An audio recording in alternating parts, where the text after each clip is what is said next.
Bonjour, bienvenue sur jean-pierre-villade.com. Je vous propose un nouveau tutoriel sur EBP Compta Pratique 2014 sur la création d'un dossier. Lorsque vous installez la première fois EBP Compta Pratique, vous avez cet écran d'accueil qui va vous permettre de créer votre dossier. Donc nous allons nous laisser guider par un assistant de création. Je clique donc sur Créer un nouveau dossier et je vais me laisser guider par l'assistant. Je fais suivant. Je vais indiquer maintenant un nom de société. Je vais l'appeler par exemple SARL Moulin et Fils. Je continue, je fais suivant. Ici, je vais indiquer donc toutes les informations administratives. Donc, je vais même enlever SARL. Ici, je vais mettre donc Moulin et Fils. Ici, je mets SARL. Alors, je peux mettre le nom du responsable. Alors, c'est facultatif, hein. Ici, je vais mettre l'adresse. Voilà. 31 000 par exemple. Toulouse. Je continue, je fais suivant. Ici, toujours pareil, là, ça va indiquer les informations administratives. Alors, c'est très important, le numéro de TVA intracommunautaire. Donc, si vous êtes assujetti à la TVA, vous mettez votre numéro de TVA intracom. Voilà, par exemple. Ensuite, par rapport à la territorialité, donc effectivement, si vous êtes en France, vous laissez France. Et là, très important, le mode de calcul de TVA. Alors, vous avez plusieurs régimes. Vous avez donc au débit. Donc, au débit, ça veut dire que vous tenez compte de la TVA lorsque vous établissez des factures à vos clients et lorsque vous recevez la facture de vos fournisseurs de suite. Si vous prenez sur les encaissements, ça veut dire que vous faites de la prestation. Donc dans ce cas-là, vous tenez compte de la TVA que lorsque vous recevez le règlement de votre client dont vous avez émis la facture. Si vous êtes payé à 30 jours, quand vous recevez le règlement 30 jours après, c'est à ce moment-là que vous allez tenir compte de la TVA.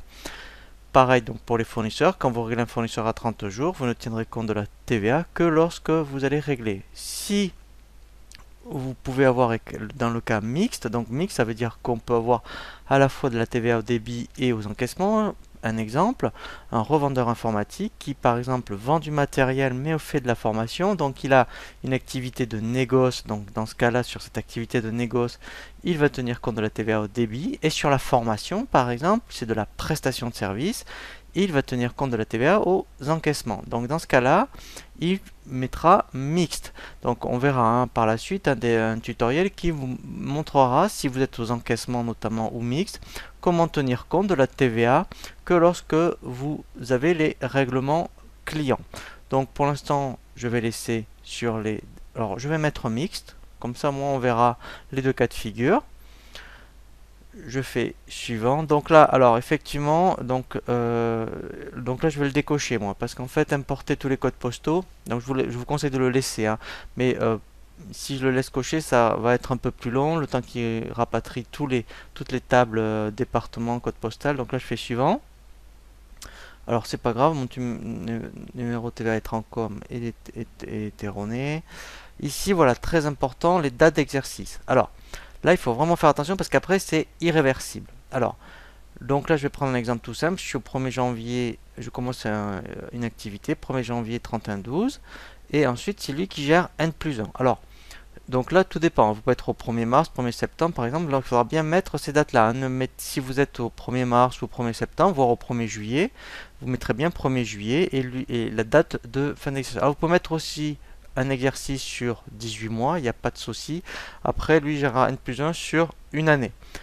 Par rapport au plan comptable de base, moi je vous conseille de laisser, alors admettons, de base ou abrégé.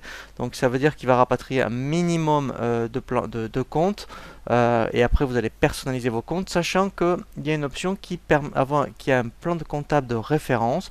Et dès que vous avez besoin d'un compte, on verra un tutoriel sur le plan comptable, comment rapatrier des comptes directement du plan de comptable de référence dans le plan comptable entreprise. Si vous êtes une association, je vous conseille donc fortement de laisser le plan comptable association. Donc moi je vais laisser abrégé par exemple, voilà. Je fais suivant. Ici, ce sont les fonctionnalités disponibles. Donc par défaut, je vous conseille de laisser cocher ces fonctionnalités. Alors, de toute façon, ensuite, on peut les activer ou les désactiver. Alors, la saisie pratique, vous verrez, c'est vraiment très intéressant lorsqu'on est en compta pratique et qu'on n'a pas de connaissances comptables. Je fais suivant, et là, je vais faire lancer pour qu'il crée le dossier.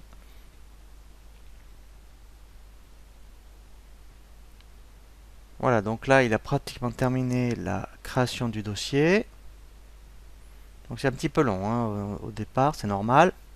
Voilà, donc là, vous voyez, il m'a bien créé le dossier pour compta pratique et aussi devis facturation pratique. Donc ça, nous verrons un tutoriel vraiment destiné ensuite à l'utilisation de devis facture. Je fais OK. Voilà, et fermer. Voilà, donc là maintenant, à chaque fois que je vais lancer EBP Compta Pratique, j'aurai cet écran de démarrage pour démarrer certaines tâches. Donc nous le verrons par la suite. Vous voyez qu'à droite ici, je suis bien dans mon dossier SARL Moulin et Fils.